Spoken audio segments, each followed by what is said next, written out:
Halo DC Mania, jumpa lagi di DC Channel. Channel yang ngebahas kisah-kisah seputar TNI dan Polri. Pada video kali ini, kami mau ngebahas seputar tenggelamnya KRI Macan Tutul. KRI Macan Tutul tenggelam dalam sebuah pertempuran di Laut Aru. KRI Macan Tutul bersama 3 KRI lainnya melaksanakan sebuah misi rahasia. Misi itu adalah mendaratkan para sukarelawan ke tanah Irian Barat. Di tengah misi, keberadaan KRI diketahui Belanda. Belanda mengerahkan 2 pesawat pengintai di udara dan 3 kapal perang di laut. Armada perang Belanda membombardir 3 KRI di tengah lautan. KRI Harimau dan KRI Macan Kumbang berhasil lolos dari serangan musuh. Tapi tidak bagi KRI Macan Tutul. KRI Macan Tutul hancur dihujani meriam kapal perang Belanda. Puluhan ABK Macan Tutul gugur dalam pertempuran tersebut. Salah satunya adalah Komodor Yos Sudarso. Kabar tenggelamnya KRI Macan Tutul diketahui pihak istana. Presiden Soekarno segera menggelar rapat Dewan Pertahanan Nasional. Rapat dihadiri para petinggi TNI dari semua angkatan. Hadir juga Kolonel Infanteri Mursid. Mursid adalah penumpang KRI Macan Kumbang yang berhasil lolos dari serangan Belanda. Bung Karno memerintahkan Mursid menyampaikan laporan mengenai peristiwa di Laut Aru. Mursid menyampaikan kronologi lengkap misi rahasia yang diemban tersebut. Dalam penjelasannya, Mursid mengungkapkan bahwa keberadaan 3 KRI sudah diketahui pesawat intai Belanda sejak 3 hari sebelum misi berlangsung. Hingga hari H pertempuran terjadilah dan tenggelamlah KRI Macan Tutul. Rapat saat itu berlangsung mencekam dan sunyi. Mendengar penjelasan heroik Mursid, semua peserta rapat seakan menikmati perasaan kemenangan sekaligus mengagumi seorang pahlawan. Tapi tidak bagi Bung Karno dan Kepala Staf Angkatan Udara Laksamana Muda Udara Umar Dhani. Umar Dhani mengaku heran mengapa para peserta rapat menganggap sebuah kegagalan sebagai sebuah kemenangan. Setelah Mursid selesai memberi pemaparan, Bung Karno mempersilahkan peserta rapat untuk bertanya. Umar Dhani tunjuk tangan. Ia mengkritisi misi yang sudah diketahui musuh tersebut. Menurut Umar Dhani, apakah ada perubahan taktik ketika misi itu sudah terendus pihak musuh? Mursid menjawab tidak ada perubahan taktik saat itu. Ini karena misi itu harus terus berjalan sebagai bentuk pengabdian pada bangsa dan negara. Bung Karno lalu menskors rapat. Di tengah skors, Soekarno memanggil Umar Dhani. Soekarno melihat raut tidak puas di wajah Umar Dhani setelah mendengar penjelasan Mursid. Soekarno bertanya, mengapa Umar Dhani seperti tidak puas dengan jawaban Mursid. Umar Dhani menyampaikan pendapatnya kepada Bung Karno.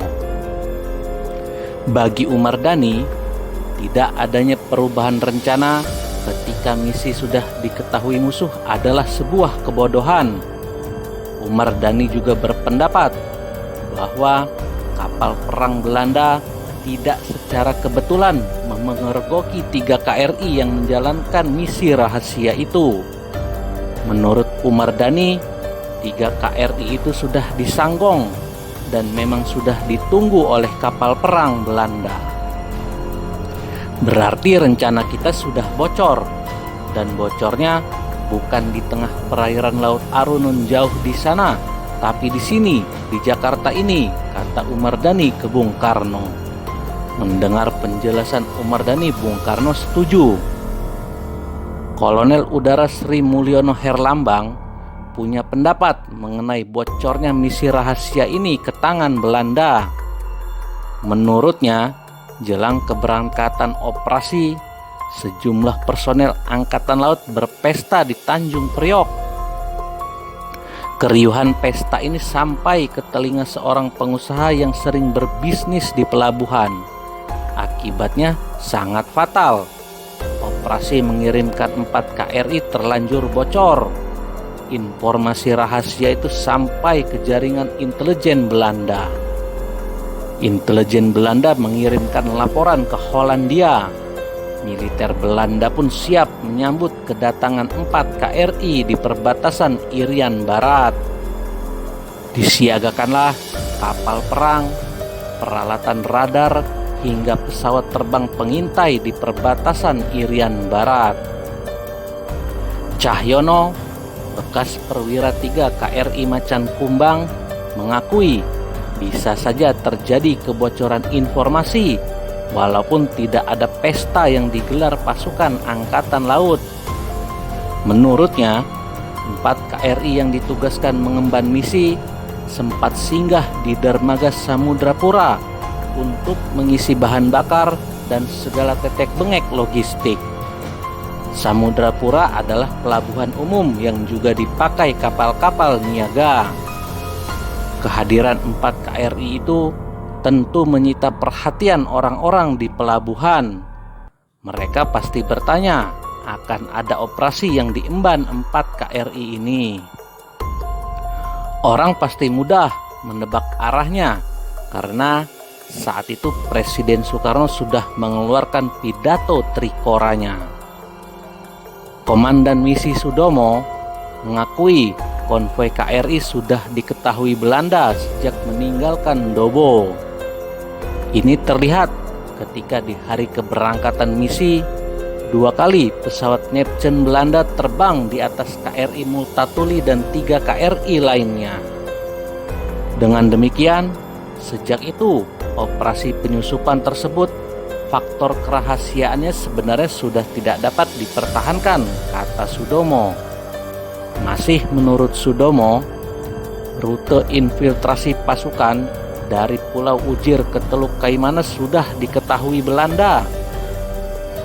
Belanda ternyata menyadap komunikasi Angkatan Laut RI antara Pulau Ujir dan Mabes Angkatan Laut. Ini terbukti dari begitu cepatnya pesawat Neptune menyongsong konvoi MTB KRI Indonesia. Sudomo sebagai komandan Satgas mengakui terus terang bahwa misi itu gagal.